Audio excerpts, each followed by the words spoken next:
5. Las guerras de los dioses de antaño. La primera visita de Anu a la Tierra y las decisiones tomadas marcaron el rumbo de los acontecimientos en nuestro planeta durante milenios.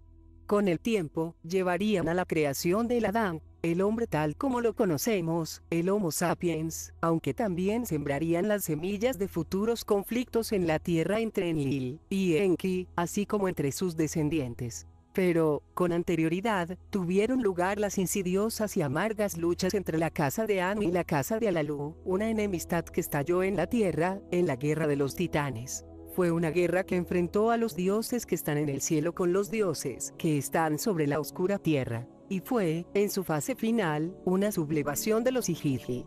Sabemos que esto tuvo lugar en los primeros días de la colonización de la Tierra, después de la primera visita de Anu, y lo sabemos por el texto de la realeza en el cielo. Al citar a los adversarios, se refiere a ellos como los poderosos dioses de antaño, los dioses de los días de antaño. Después de nombrar a 5 ancestros como los padres y las madres de los dioses que precedieron a Anu y Alalú, comienza el relato con las usurpaciones al trono de Nibiru, la huida de Alalú, la visita de Anu a la tierra y la lucha posterior con Kumarbi. El relato del texto de la realeza en el cielo tiene su continuación en otro texto hitita-suritas que los expertos llaman colectivamente el ciclo de Kumarbi. Laboriosamente recompuestos pedazo a pedazo, y, aún así, tristemente fragmentados, estos textos se han hecho más claros y comprensibles recientemente, gracias al descubrimiento de fragmentos y versiones adicionales de los que dan cuenta, Hans Gustav Guterbock, que escribió el libro, Kumarbi Urritas Mitos de Cronos, y Heinrich Otten, que escribió el libro, Mitos del dios Kumarbi, fragmentos nuevos. En estos textos no queda claro cuánto tiempo permaneció allí arriba Kumarbi, después de su combate con Anu. Sabemos que pasado un tiempo, y después de que Kumarbi se las apañara para regurgitar las piedras que Anu le había hecho crecer en el vientre, Kumarbi bajó a la tierra y, por razones que quizás se expliquen en las partes perdidas de los textos, fue hasta Ea, en el Apsu.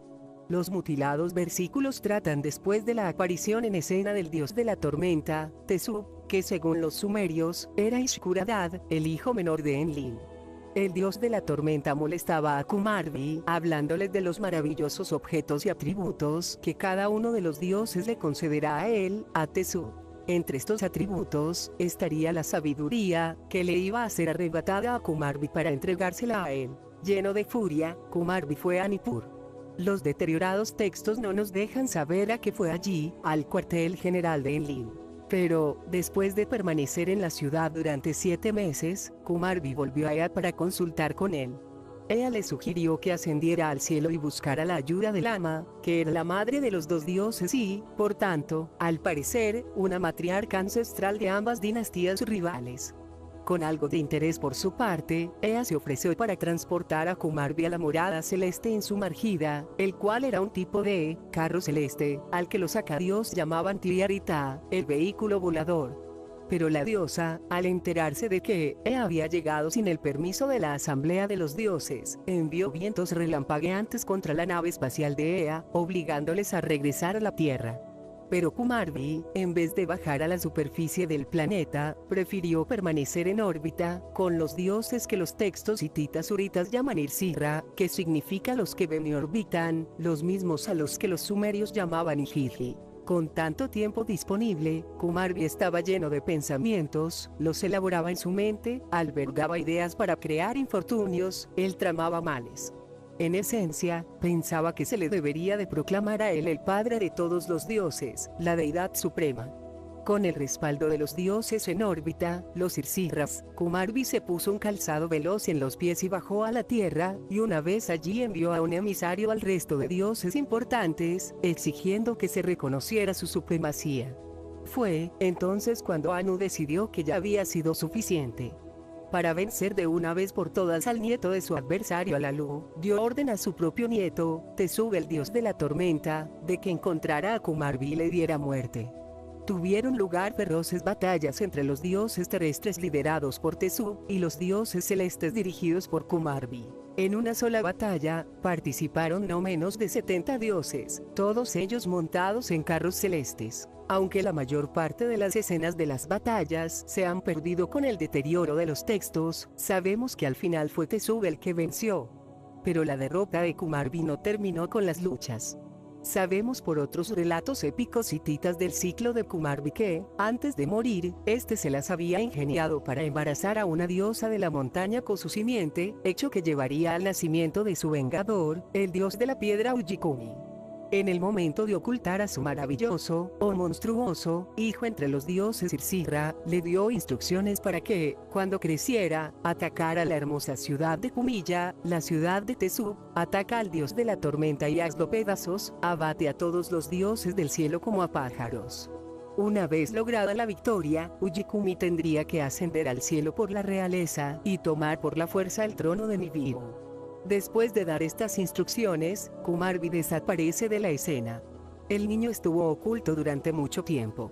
Pero un día, mientras crecía alcanzando proporciones gigantescas, lo vio Utu Shamash mientras recorría los cielos. Utu acudió rápido a la morada de Teshub, para informarles de la aparición del Vengador.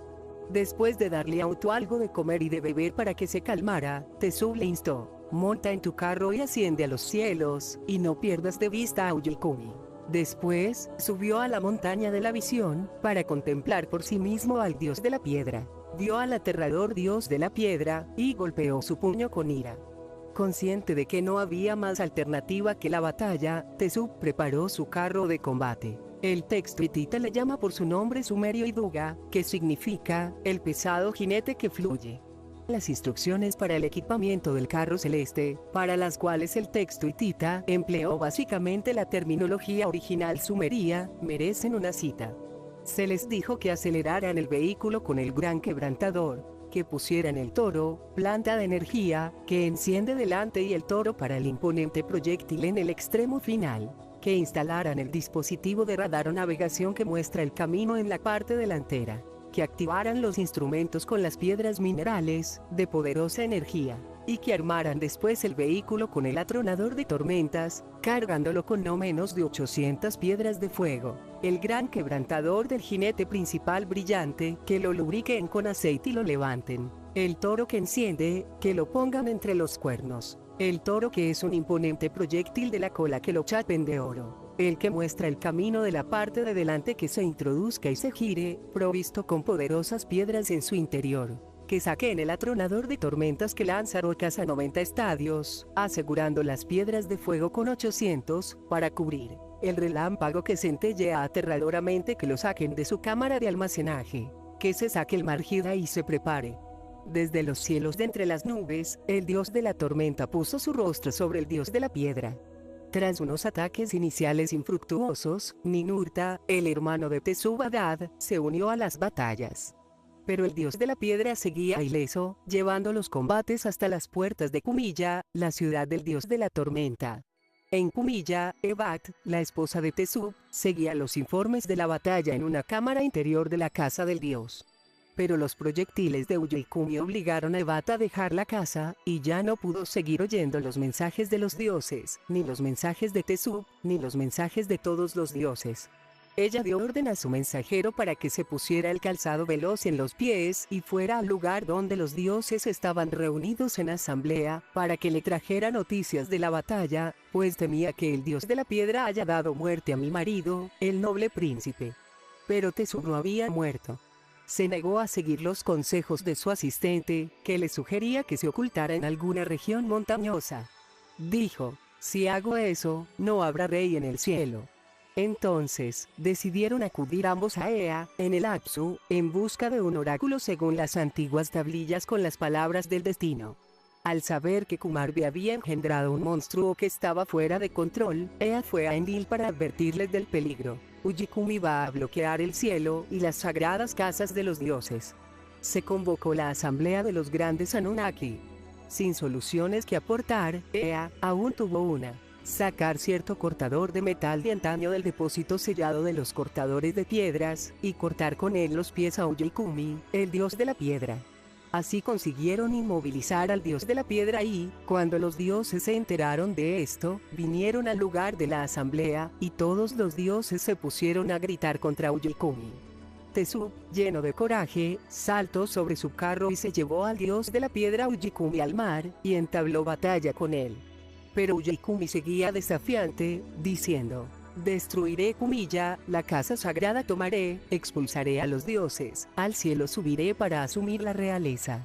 Las últimas líneas de esta epopeya hitita están completamente deterioradas, pero ¿podemos dudar acaso de que lo que nos cuentan no es otra cosa que el relato sánscrito de la batalla final entre Indra y el demonio Vritra? Y entonces se pudo contemplar una terrorífica visión, cuando Dios y demonio entablaron combate.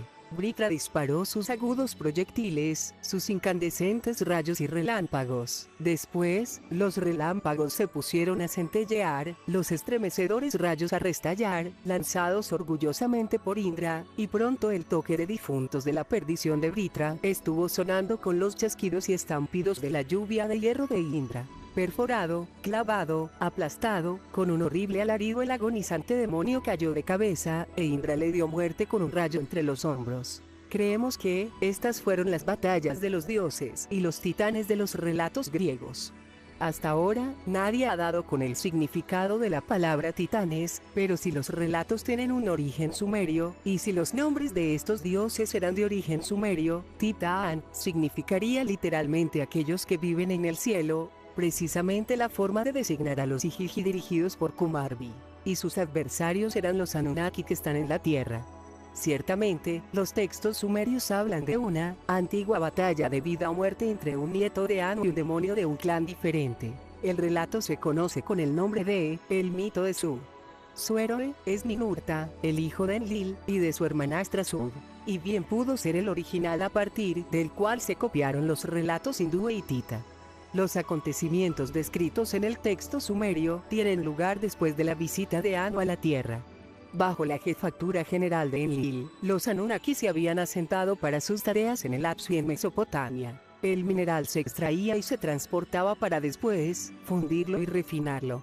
Luego, desde el activo espacio puerto de Sipar, las naves espaciales llevaban los metales preciosos a las estaciones orbitales operadas por los Ijiji, desde donde se enviaban al planeta madre a través de naves espaciales que hacían sus visitas periódicamente. El complejo sistema de operaciones espaciales, las idas y venidas de vehículos espaciales y comunicaciones entre la Tierra y Nibiru, mientras cada planeta seguía su propia órbita, se coordinaba desde el centro de control de misiones de Enlil en Nippur. Allí, encima de una plataforma elevada, estaba una estación llamada Dirga, la zona más prohibida, el Santo de los Santos, en donde estaban instaladas las vitales cartas de navegación celestes y los paneles de datos orbitales, las tablillas de los destinos. Fue a esta cámara sagrada a donde consiguió acceder un dios llamado Su, haciéndose con las vitales tablillas y, con ello, poniendo en sus manos el destino de los Anunnaki de la Tierra y de la misma Nibiru. Se consiguió recuperar una buena parte del relato, combinando porciones de las antiguas versiones babilonias y asirias del texto sumerio. Pero las porciones dañadas guardaban aún el secreto de la verdadera identidad de Su, así como la explicación del modo en que había conseguido el acceso al Dirga. Fue en 1979, cuando dos expertos, William Wolfgang Mayo y William Lambert Moran, salieron con la respuesta, al reconstruir el comienzo del antiguo relato gracias a una tablilla encontrada en la colección babilónica de la Universidad de Yale. En sumerio, el nombre, Su, significaba, el que conoce, un experto en cierto conocimiento. Varias referencias al malvado héroe de este relato como Ansu, que significa el que conoce los cielos, sugieren una relación con el programa espacial que enlazaba a la Tierra con Nibiru. Y el ahora recuperado inicio de la crónica nos cuenta, ciertamente, que Su, un huérfano, fue adoptado por los astronautas que tripulaban la lanzadera y las plataformas orbitales, los Ijiji, aprendiendo de ellos los secretos de los cielos y del viaje espacial. La acción comienza cuando los Ijiji, reunidos desde todas partes, deciden apelar a Enlil, quejándose de que hasta el momento no se les había construido un lugar de descanso. Es decir, simplemente no había instalaciones en la tierra para el descanso y el recreo de los Ijiji, un lugar donde relajarse de los rigores del espacio y de la ingravidez. Como portavoz de sus quejas, eligieron a Su, y le enviaron al centro de Enlil en Nippur. Enlil, el padre de los dioses, en el Duranki, le vio, y meditó sobre lo que decían los Ijiji. Mientras ponderaba en su mente la petición, examinó más de cerca al celeste Su. Después de todo, ¿quién era este emisario, que no era uno de los astronautas y sin embargo, llevaba su uniforme? Mientras crecían sus sospechas, Ea, sabedor del verdadero parentesco de Su, intervino, sugiriendo a Enlil que la decisión acerca de las peticiones de los Ijiji se podía posponer si se retenía a Su en el cuartel general de Enlil. Déjale entrar a tu servicio. Ea le dijo a Enlil. En el santuario, en lo más interior, deja que sea el que bloquee el camino. A lo que Ea dijo. El dios Enlil consintió. En el santuario, Su ocupó su posición. La entrada de la cámara Enlil le asignó. Y así fue como, con la connivencia de Ea, un dios rival, un descendiente secreto de Alalu, consiguió entrar en la cámara más prohibida y crucial de Enlil. En el texto se nos dice que, allí Su observaba constantemente a Enlil, el padre de los dioses, el dios del enlace cielo-tierra, constantemente contemplaba su celeste tablilla de los destinos. Y no tardó en dar forma a un plan. Concibió en su corazón quitarle la enlildad. Cogeré la celeste tablilla de los destinos. Los decretos de los dioses gobernaré. Estableceré mi trono, seré el amo de los decretos celestiales. A los Ijiji en su espacio comandaré.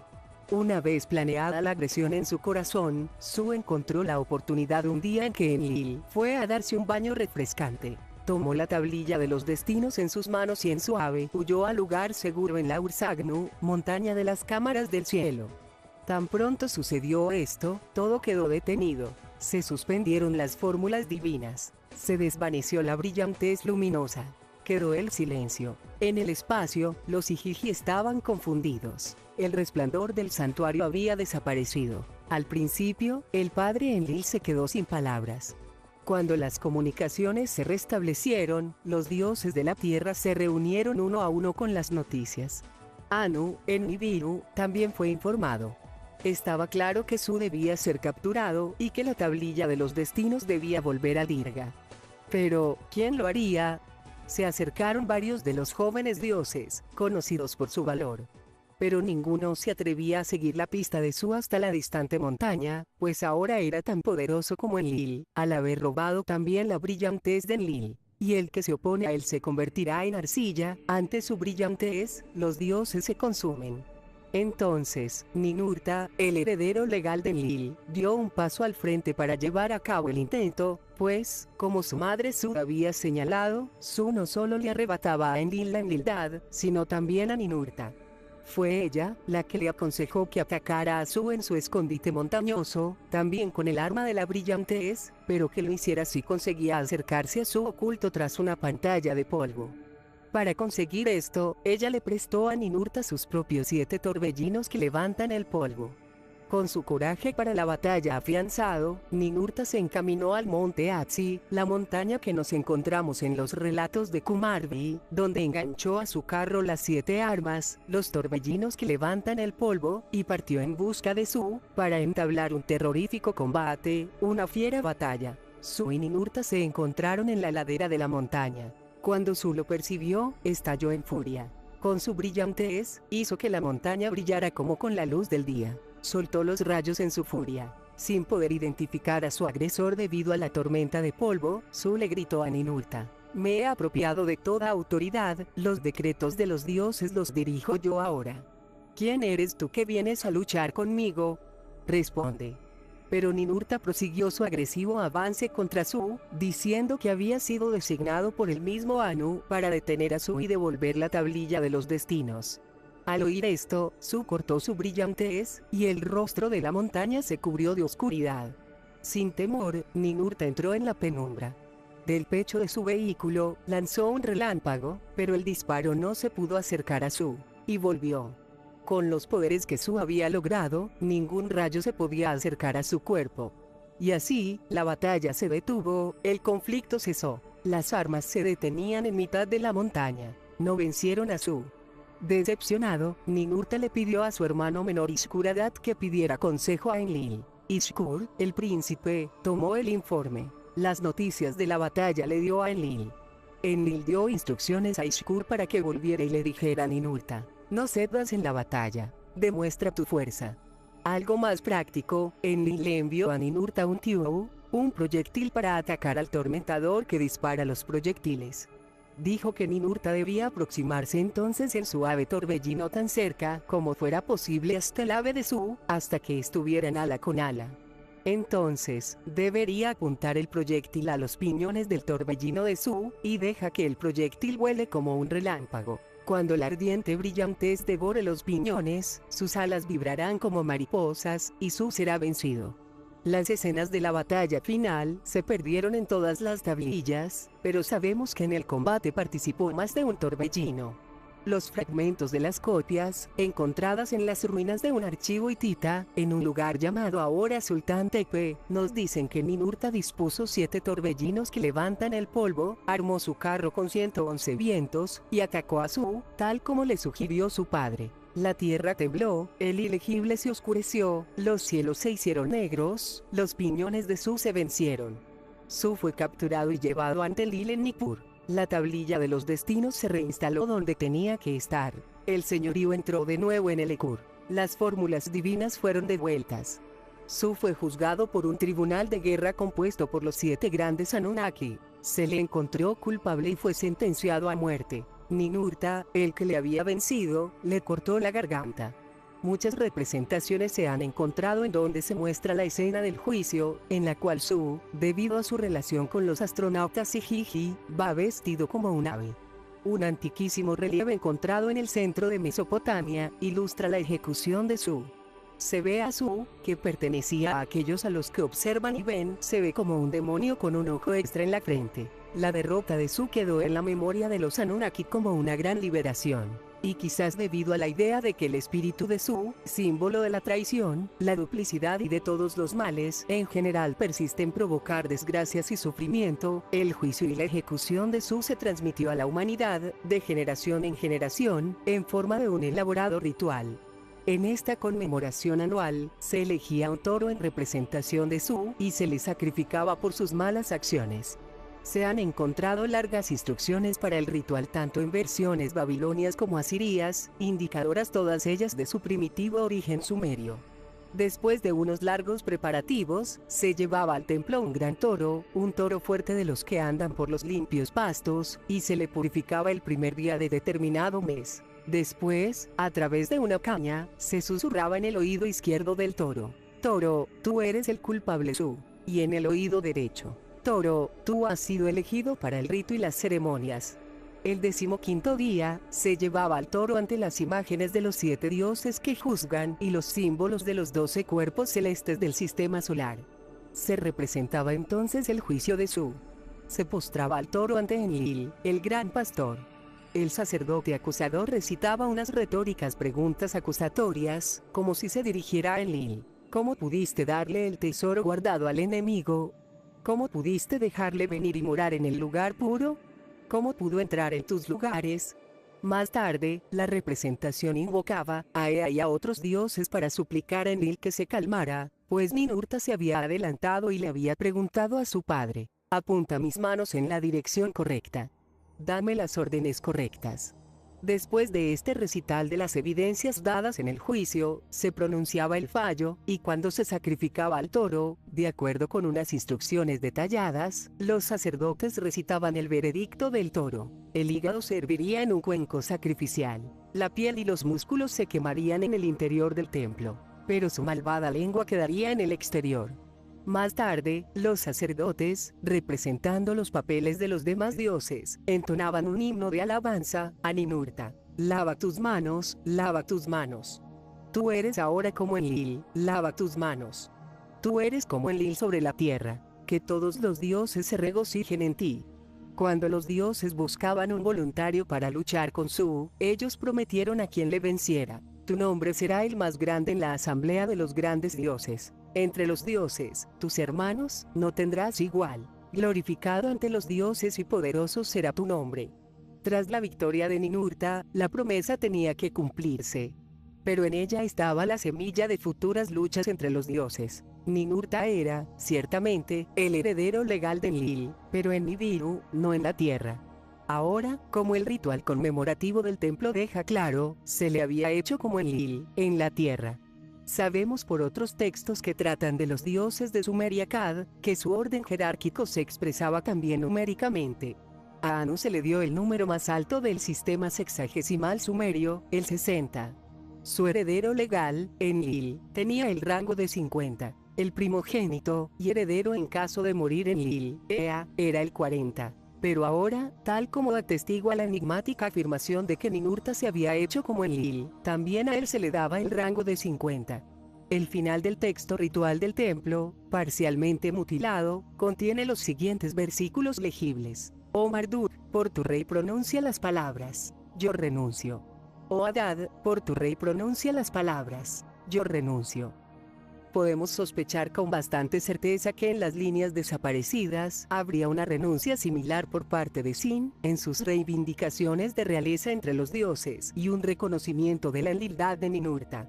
Sabemos que a partir de entonces, Sin, el primogénito de Enlil en la tierra, ostentaría el rango de 30, su hijo, Shamash, el de 20, su hija, Ishtar, el de 15, e Ishkur, Hadad en acadio, el rango de 10. No hay registros acerca del rango numérico de Marduk.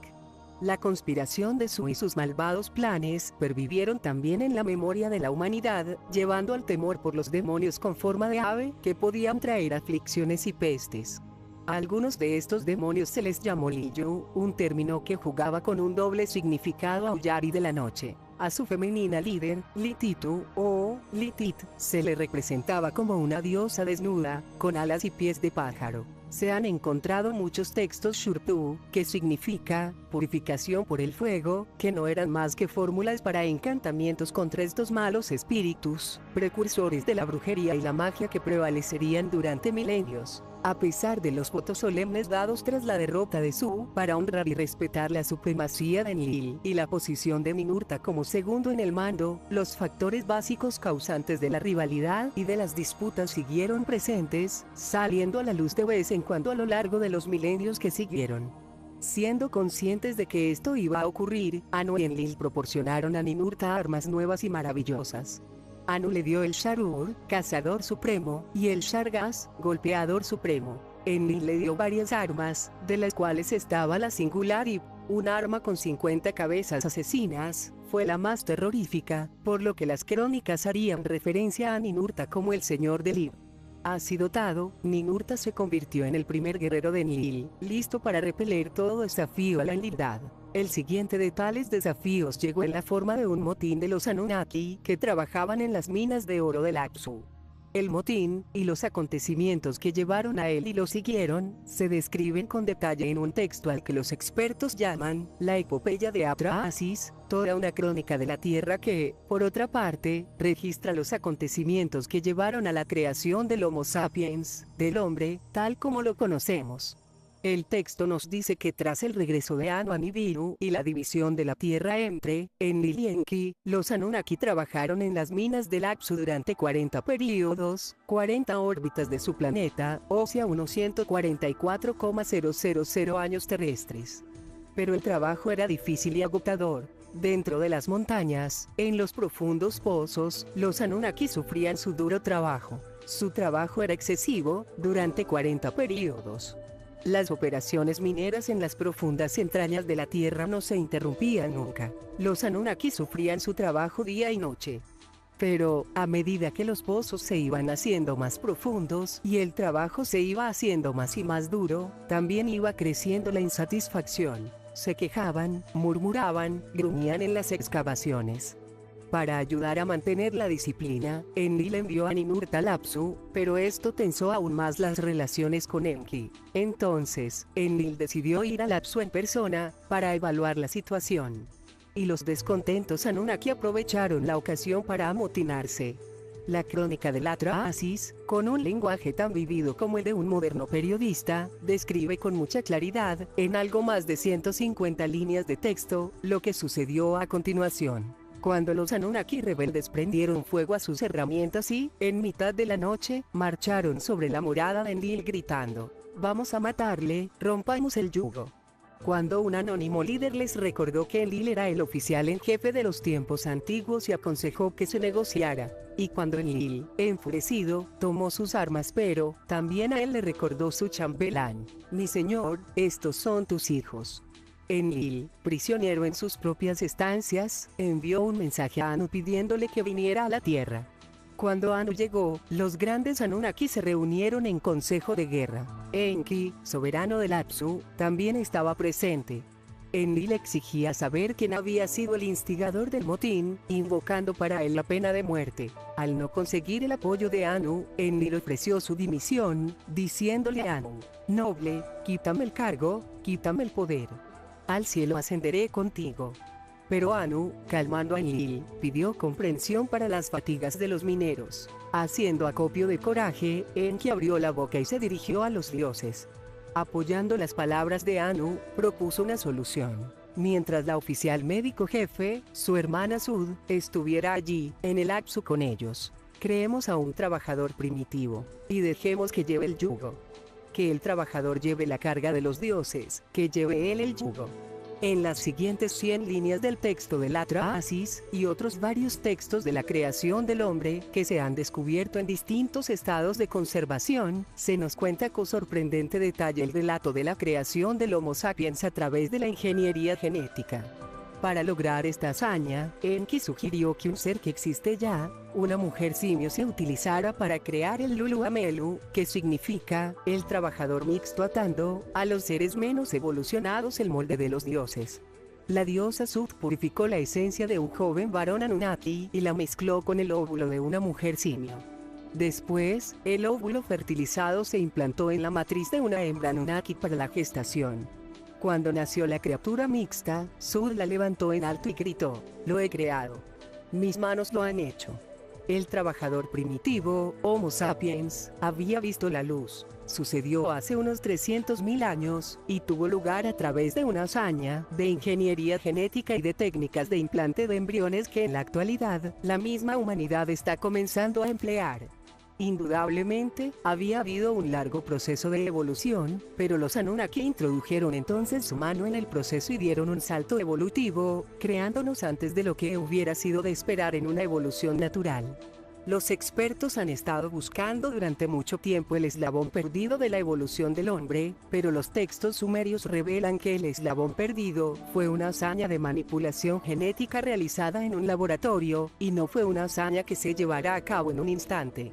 Los textos dejan claro que, para alcanzar lo que deseaban, el modelo perfecto del trabajador primitivo, a los Anunnaki les llevó un considerable número de pruebas, de ensayos y de errores. Pero, una vez conseguido, se puso en marcha el proceso de producción en masa. A 14 diosas del nacimiento se les implantaron los óvulos genéticamente manipulados de mujeres simios, 7 engendraron varones y 7 engendraron hembras. En cuanto crecieron, se les puso a trabajar en las minas, y a medida que aumentaban su número, asumían cada vez más trabajos físicos en el Apsu. Sin embargo, no tardaría en tener lugar un choque armado entre Enlil y Enki, a cuenta de estos mismos obreros esclavizados. Cuanto más aumentaba la producción de mineral en el Apsu, mayor era el trabajo de carga de los Anunnaki, que operaban en las instalaciones de Mesopotamia.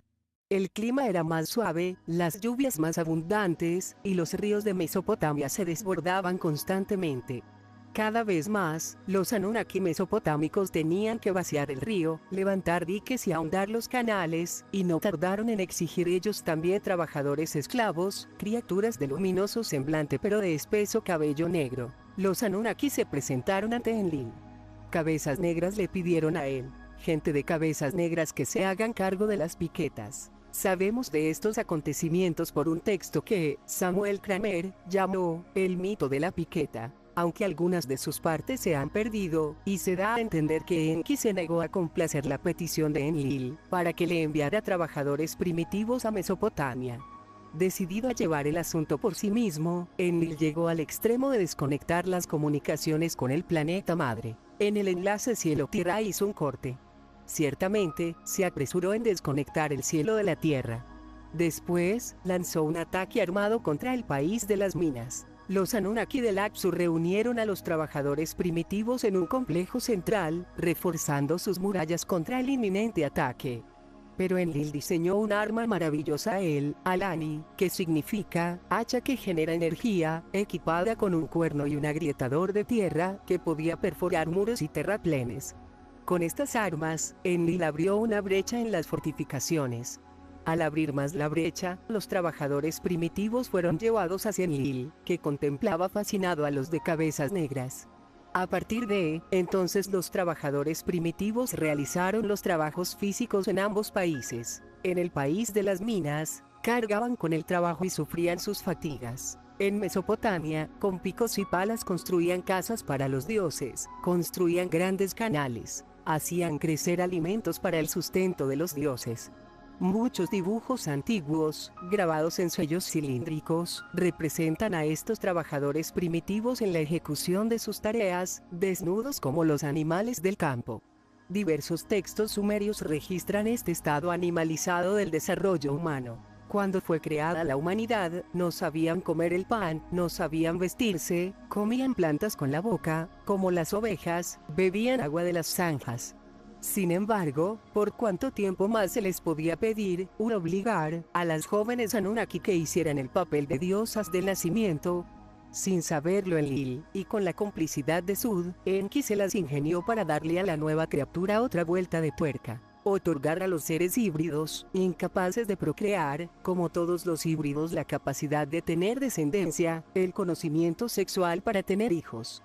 El acontecimiento refleja sus ecos en el relato bíblico de Adán y Eva, en el jardín de Edén, y aunque el texto original sumerio del relato no se ha encontrado todavía, sí que se han descubierto varias representaciones sumerias del hecho. En ellas, se muestran diferentes aspectos del relato. El árbol de la vida, el ofrecimiento de la fruta prohibida, el enfrentamiento que tuvo lugar a continuación entre el Señor Dios y la serpiente, etc. Sin embargo, en otras se ve a Eva con una prenda que le tapa el bajo vientre, mientras Adán sigue aún desnudo, otro detalle que aparece en la Biblia. Aunque todas estas antiguas representaciones están protagonizadas por el dios serpiente, la ilustración que se reproduce aquí es de particular interés por cuanto aparece, escrito en sumerio arcaico, el sobrenombre del dios.